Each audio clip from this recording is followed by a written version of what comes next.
என்னோட முடிவுல மாத்தும் இல்லையா? நான் சொன்னேல, நான் என் முடிவு மாத்தவே மாட்டேன். நீ தனியா முடிவெல்லாம் எடுக்க ஆரம்பிச்சியா? எவ்வளவு திமிரு உனக்கு! நீங்க சொல்லிருக்கீங்க யாரு? நீங்களும் உங்களோட எல்லா முடிவும் தனி தானே எடுக்கிறீங்க. அப்ப நான் பண்ண என்ன தப்பு? தேன்மொழி, நீ ரொம்ப பேசுற. உனக்கு திமிரு ஜாஸ்தியா இருக்கு. உங்களோட பொண்ணு தானே, திமிரு இல்லாம இருக்குமா? நீ யாரு கூட வேணா போய்க்கோ, எப்படி வேணா வாழ்க்கைய வாழ்ந்துக்கோ, எனக்கு அது தெரியவே வேண்டாம். ஆனா ஒண்ணு மட்டும் நான் சொல்றேன், நீ அந்த வாழ்க்கைய நாசமா போவ. நீ அந்த வாழ்க்கையில அப்புறம் நீ இங்க வரும்போது இந்த அம்மா, இந்த மம்மி உனக்கு இருக்கவே இருக்காது. ஆமா, நான் போவேன். இப்போவே என் வாழ்க்கை நாசமா தானே போயிட்டு இருக்கேன். இதுக்கப்புறம் என்ன நாசமாவது இருக்கு? அதுக்கப்புறம் நீ ரொம்ப பேச வேணாம். உங்களுக்கு தெரியும் நல்லா, நீ என்னோட அப்பாவே என்ன எல்லாம் போய் சொல்லி தூக்கி போட்டுட்டு வந்துட்டாங்க. தேன்மொழி, என்ன வார்த்தை நீ பேசுற? ஏன் ரொம்ப பேசாதுங்க?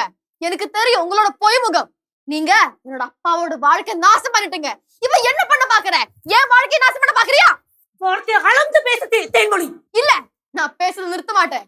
எனக்கு எதெல்லாம பேச தோணுதோ அது அப்புறமா பேசி முடிச்சுட்டு தான் நான் போவேன். நான் ஒரு வாட்டி சொன்னேன் பேசாதன்னு. இல்ல உங்ககிட்ட நான் சொல்லிட்டு இருக்கேன். இவ்வளவு வாட்டி சொல்லுவேன் நான் உங்ககிட்ட.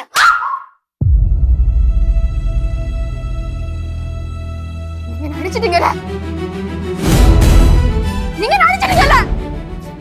அடே என்ன அடே என்ன அடிச்சு சாவ வைக்கீங்க. ஆனாலும் நான் போவேன்.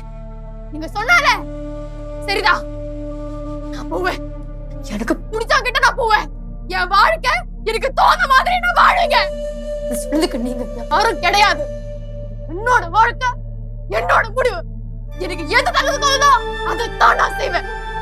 அப்புறம் நீங்க சொன்னால நான் போயிட்டேனா இப்படி ஒரு மம்மி எனக்கு இருக்கவே மாட்டேன்னு. இதுதான் எனக்கு வேணும். எனக்கு என்னோட வாழ்க்கையில இப்படி ஒரு மம்மிய வேணாம். பார்க்கும் போது எனக்கு ரொம்ப வெக்கமா வருது. நீங்க நிஜமா என்னோட அம்மாவா?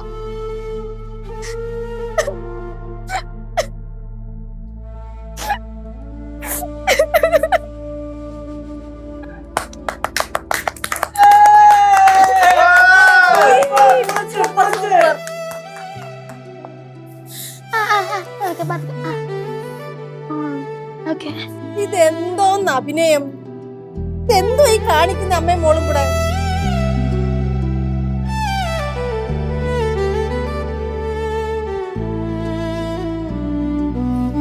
നമ്മൾ ഇത്ര ഓവറാക്കിയിട്ടും വർക്കൗട്ട് ആയില്ല അളിയാ. പക്ഷെ സംഭവം കൊള്ളായിരുന്നു കേട്ടോ. உனக்கு வலிச்சுதா? சின்னதா, குழப்பமில்ல. സോറി.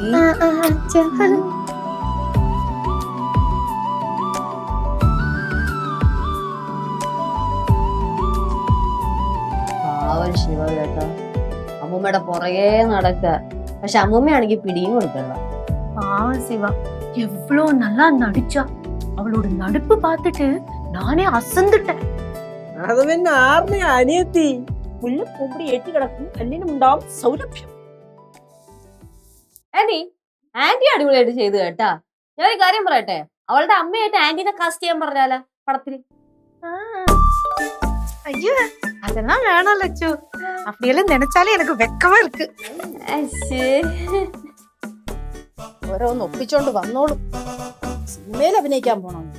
സിനിമയിൽ അഭിനയിക്കാൻ പൊക്കോട്ടെ, പോയിട്ടേ ആ വഴി അങ്ങ് പൊക്കോണം. പിന്നെ ഇങ്ങോട്ട് വന്നേക്കരുത്. ലച്ചു, നീ ശിവാനിയുടെ കാര്യം ഒന്നും അന്വേഷിക്കാറില്ലയോ? അവള് പറഞ്ഞത് കേട്ടായിരുന്നോ?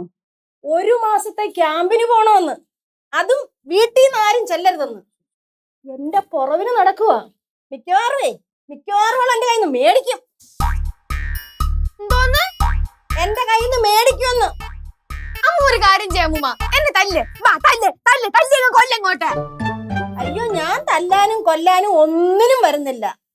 ചേച്ചിയും ചേട്ടനും നിൽക്കുന്നു. അവരോട് അഭിപ്രായം ചോദിച്ചിട്ട് എങ്ങോട്ടാന്ന് വെച്ചപ്പോ എന്റെ അഭിപ്രായം ചോദിക്കാൻ വേണ്ട, ഞാനൊന്നും പറയാനും വരുന്നില്ല. அப்படியாமா? கேசு லட்சு சொல்லுங்களேன். അയ്യോ, എന്തോന്ന് ചൊല്ലാന്? നീ നടങ്ങിയില്ല. നീ അവിടെ കിടന്ന് പെണ്ണിന്റെ കൂടെ ആടി തിമിർക്കുന്നുണ്ടല്ലോ. നിനക്ക് അഭിനയിക്കാൻ പോണെങ്കിൽ പൊക്കോ. அம்மா, இவங்களும் அதேதான் சொன்னாங்க. என்னோட நடிப்பு நல்லா இருக்கு, வேணா போய் நடிக்கலாம்னு. ஆனா எனக்கு விருப்பம் இல்லம்மா. என்னன்னா, நாம நடிக்க போனா கிளாமரஸ் எல்லாம் ஆகி நடிக்க சொல்லுவாங்கல்ல, அதனால நான் போக மாட்டேன். അയ്യോ, പോയി ഗ്ലാമറായിട്ട് അഭിനയിക്ക്. എന്നിട്ട് കനകോ എന്നുള്ള പേര് മാറ്റിയിട്ടേ ഇളങ്കോ ഇളവരശിന്നാക്ക്. എന്നിട്ട് ഞങ്ങൾ മധുരലങ്ങാനം വരുമ്പോഴേ നിന്റെ വലിയ പോസ്റ്റർ അവിടെ വെച്ചേക്കും, ഇങ്ങനെ ഇങ്ങനെ നിക്കുന്നേ. അമ്മ എന്തോന്ന് അമ്മ? ആദ്യം 4 അക്ഷരം പഠിച്ചിട്ടേ എന്തെങ്കിലും ഒരു ജോലി സമ്പാദിക്കട്ടെ. അത് കഴിഞ്ഞിട്ട് നമുക്ക് സിനിമയിലൊക്കെ അഭിനയിക്കാൻ നടക്കാം. அப்படியா சொல்றீங்க? அப்படின்னா படிப்பு முடிஞ்சேன்னா உனக்கு நடிக்கலாம். சிவா, உனக்கு 1 வருஷம் தானே இருக்கு. நீ சென்னையிலே இருந்துக்கோ, உனக்கு நிறைய வாய்ப்பு கிடைக்கும். அப்படி நீ நடிகர் ஆகலாம். അയ്യോ, എനിക്ക് എന്റെ ദേഷ്യം വരുന്നുണ്ട്. അവിടെ ഒരു സിനിമാ പ്രാന്ത്. என்னம்மா, எங்க தமிழங்களுக்கு சினிமானா உசுரம்மா. உங்களுக்கு தளபதி யாரு தெரியுமா? ദളപതി ആരാ? தெரியாது? தெரியாது. நம்ம விஜய் சாரு. അയ്യോ, അതെനിക്കിപ്പൊ പറഞ്ഞപ്പോഴാ മനസ്സിലായി. എനിക്ക് ഇതുവരെ അറിയത്തില്ലായിരുന്നത്. ഞാനൊരു കാര്യം ചോദിക്കട്ടെ, അമ്മൂമ്മയ്ക്ക് ഇപ്പൊ സിനിമയോടൊരു മതിപ്പില്ലായ്മ എന്താ? എനിക്ക് ഒരു മതിപ്പില്ലായ്മയില്ല. ആദ്യം പഠിച്ചൊരു ജോലിയൊക്കെ മേടിക്കട്ടെ. ഇപ്പൊ അതിന് വെച്ച വെള്ളം അങ്ങ് വാങ്ങിയത്. ഇപ്പൊ സിനിമയിൽ അഭിനയിക്കാൻ ഞാൻ വിടത്തില്ല. അത്രേ ഉള്ളൂ.